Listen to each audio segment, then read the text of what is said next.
ED के action के बाद ताबड़तोड़ खुलासे होते नजर आ रहे हैं। न सिर्फ नोटों की गड्डियां, सोना बरामद हुआ है, बड़े बड़े बंडल भारी मात्रा में बरामद हुए हैं, बल्कि एक्शन इस तरह से जारी है कि लगातार एक के बाद एक खुलासे होते हुए सामने आ रहे हैं। भ्रष्टाचारी बाबू से जुड़ा अब कौन सा नया खुलासा हुआ है, इस रिपोर्ट के जरिए पहले देखिए।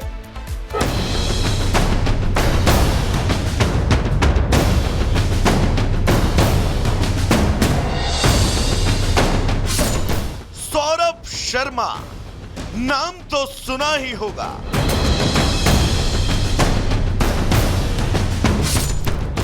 जी हां, वही काले धन का कुबेर सौरभ शर्मा। भोपाल के retired RTO constable Saurabh Sharma, ये नाम इन दिनों सुर्खियों में है। वजह एक शख्स के ठिकाने से इतना पैसा, इतना सोना, इतनी प्रॉपर्टी कि अगर हम आपको दोबारा से उसका विस्तार बताएंगे तो आप दांतों तले उंगलियां दबा लेंगे। सौरभ शर्मा के 3 ठिकानों पर इस समय आयकर विभाग की नजर है और ये ठिकाने हैं भोपाल, जबलपुर और ग्वालियर। इस छापेमारी के बीच ईडी की टीम सौरभ शर्मा के नए बंगले पर भी पहुंची। साथ ही पार्टनर शरद जायसवाल के घर भी ईडी की टीम ने दस्तक दी। साथ ही आपको जानकारी दे दे कि सौरभ शर्मा के नए बंगले पर छापेमारी से पहले लोकल पुलिस ने एक सीसीटीवी कैमरा भी घर के ठीक सामने इंस्टॉल कर दिया ताकि वह आसपास की सभी गतिविधियों पर नजर रख सके। सौरभ शर्मा के इसी ठिकाने पर ईडी की टीम सुबह करीब 6 बजे से थी। तमाम ये जो आप इस अंडर कंस्ट्रक्शन मकान की वार्डरोब देख रहे हैं, इन सबको खंगाला गया, सबको खोलकर देखा गया और यहाँ से बहुत कुछ तो ईडी ने नहीं बताया कि उन्हें क्या मिला, लेकिन कई घंटे की रेड हुई, तलाशी हुई। इसके अलावा भी कई ठिकानों पर इस तरह से रेड की है, चाहे वो सौरभ शर्मा का ये वाला ठिकाना हो या इसके अलावा दूसरे मकान हो। और सौरभ शर्मा चूंकि आरटीओ से बीआरएस ले चुका एक आरक्षक था, करोड़ों का आसामी बन गया, उसके पास इतना पैसा कहां से आया, किसने दिया, क्या उसने एक पूरा रैकेट चला रखा था आरटीओ से कमाई का, इन सब पहलुओं पर इन्वेस्टिगेशन अभी फिलहाल की जाना है। तो वहीं इस पूरी छानबीन के बीच केंद्रीय एजेंसियां और राज्य की पुलिस के बीच भी अलगाव की खबरें सामने आ रही हैं। सेंट्रल एजेंसी और स्टेट गवर्नमेंट की एजेंसियां एक दूसरे पर ही भरोसा नहीं कर पा रही हैं। हालात तो ये हैं कि लोकल पुलिस ने सौरभ के ठिकानों पर निगरानी के लिए सीसीटीवी कैमरे तक लगवा दिए। छापामार कार्रवाई के बाद अब प्रवर्तन निदेशालय, इनकम टैक्स, लोकायुक्त पुलिस से जब्त डायरी और दस्तावेज साझा करने का भी दबाव बना सकती है। वहीं सौरभ के राजदार चेतन से भी जल्द पूछताछ हो सकती है। और इस पूरे मामले में सबसे दिलचस्प ये कि लोकल पुलिस पर साठगांठ के भी आरोप लग रहे हैं। ऐसे में ईडी के एक्शन ने कई रसूखदारों की नींद उड़ा रखी है और जल्द ही उम्मीद है कि इस पूरे मामले में कोई बड़ा खुलासा हो। खैर ये तय है कि सौरभ शर्मा के तमाम ठिकानों से छापेमारी के बीच मिली अथाह संपत्ति के तार काफी दूर तक होंगे। ऐसे में अब सबको इसी बात का इंतजार है कि आखिर सौरभ शर्मा के तार वाकई किसी बड़ी मछली से जुड़े हैं और अगर जुड़े हैं तो वो है कौन, क्योंकि एक वीआरएस ले चुके कांस्टेबल से इतनी बड़ी मात्रा में संपत्ति का मिलना अपने आप में कई बड़े सवाल खड़े करता है। Bureau report, Republic Bharat.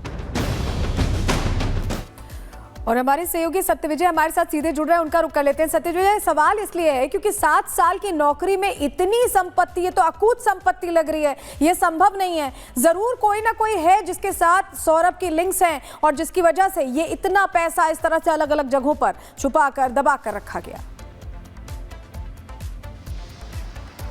जी हाँ, बिल्कुल सही कहा आपने। चूंकि सौरभ शर्मा ने 7 से 8 साल की सिर्फ नौकरी करी और नौकरी में भी वो सिर्फ आरक्षक के पद पे था, लेकिन सौरभ शर्मा इन 7 साल में परिवहन विभाग में काली कमाई का सौदागर बन गया था। सौरभ शर्मा के कई एसोसिएट्स थे, चेतन सिंह गौर हो, चाहे वो शरद जायसवाल हो, ये वो लोग हैं जिन सबके ठिकानों पर लोकायुक्त इनकम टैक्स के बाद अब ईडी ने एक्शन तेज कर दिया। कल एक साथ 7 ठिकानों पर ईडी ने रेड की थी और मनी लॉन्ड्रिंग के मामले में ही इन्वेस्टिगेशन ईडी कर रही है। ईडी ने जो दस्तावेज जब्त किए हैं, कई ट्रांजैक्शन मिले हैं जो कि सौरभ और चेतन के द्वारा किए गए हैं, करोड़ों के ये ट्रांजैक्शन है। इसके अलावा जो आप सवाल कर रहे हैं कि एक आरक्षक इतना बड़े नेटवर्क का मुखिया कैसे बन सकता है, तो बिल्कुल नहीं। सौरभ शर्मा सिर्फ एक चेहरा है जो कि परिवहन विभाग में इस तरह की जो काली कमाई होती थी उसको ऑपरेट करता था, लेकिन सरगना कुछ बड़े लोग हैं, कई रसूखदार लोग हैं जिनका पैसे का ट्रांजैक्शन सौरभ करता था। सौरभ बेसिकली परिवहन विभाग जो बैरियर है उससे उगाही करता था, फिर उस पैसे को कहीं और ट्रांसफर करता था। इसीलिए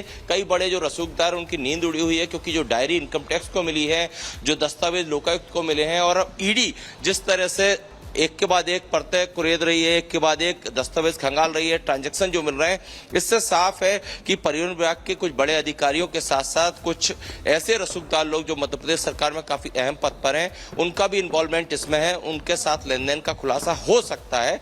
कांग्रेस भी ये आरोप लगाती आई है कि पूर्व परिवहन मंत्री हो या उससे पहले के परिवहन मंत्री हो, इस दौरान जो है सौरभ शर्मा लगातार आरटीओ में पदस्थ था और उसने पूरा एक नेटवर्क खड़ा कर लिया था। इसीलिए परतें खुलना भी बाकी है। इसीलिए एक सौरभ शर्मा के पीछे 3 एजेंसियां जांच कर रही हैं। हालांकि लोकल पुलिस और ईडी आप बता रहे हैं 3 एजेंसियां जांच कर रही हैं और तह तक पहुंचने की कोशिश कर रही हैं। बहुत शुक्रिया आपका जुड़ने के लिए और जानकारियां देने के लिए। लेकिन सौरभ शर्मा पर कार्रवाई कैसे हो रही है, जरा ग्राफिक्स के जरिए आपको समझा रहे हैं। एमपी में सौरभ शर्मा के ठिकानों पर ईडी की इस वक्त रेड चल रही है और आरोपी सौरभ शर्मा से जुड़े 3 ऐसे ठिकाने जहां पर छापेमारी की कार्रवाई चल रही है। सौरभ के ठिकानों पर सीसीटीवी कैमरे लगाए गए हैं और लोकल पुलिस पर यहां साठ गांठ के आरोप लग रहे हैं। ऐसे में इस एंगल से भी जांच को आगे बढ़ाया जा रहा है। 16 दिसंबर की फुटेज यहां खंगाली जा रही है। लोकल पुलिस पर फुटेज मिटाने का भी आरोप लग रहा है, क्योंकि कई फुटेजेस हैं जो लापता है, वो मिल नहीं रही हैं और ऐसे में फुटेज मिटाने का भी आरोप लगा हुआ है। और इस लिहाज से भी जांच को आगे बढ़ाया जा रहा है कि क्या फुटेज इसलिए मिटाई गई क्योंकि कुछ ऐसा चल रहा था जो पुलिसकर्मी भी नहीं चाहते थे कि जांच एजेंसियों को पता चले।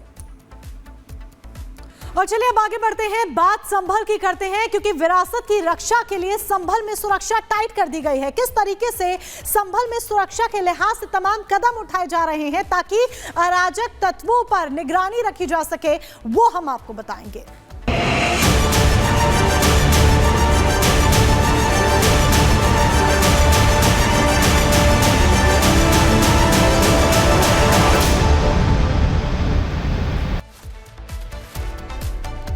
देखिए, संभल लगातार सुर्खियों में बना हुआ है और इस बीच अब जिस जामा मस्जिद को लेकर विवाद खड़ा हुआ है, जिसे हरिहर मंदिर कहा जा रहा है, जिसके सर्वे के दौरान पत्थरबाजी हुई थी, वहीं ठीक सामने एक चौकी का निर्माण किया जा रहा है। पूजन भी हो चुका है और अब निर्माण कार्य चौकी का शुरू हो चुका है।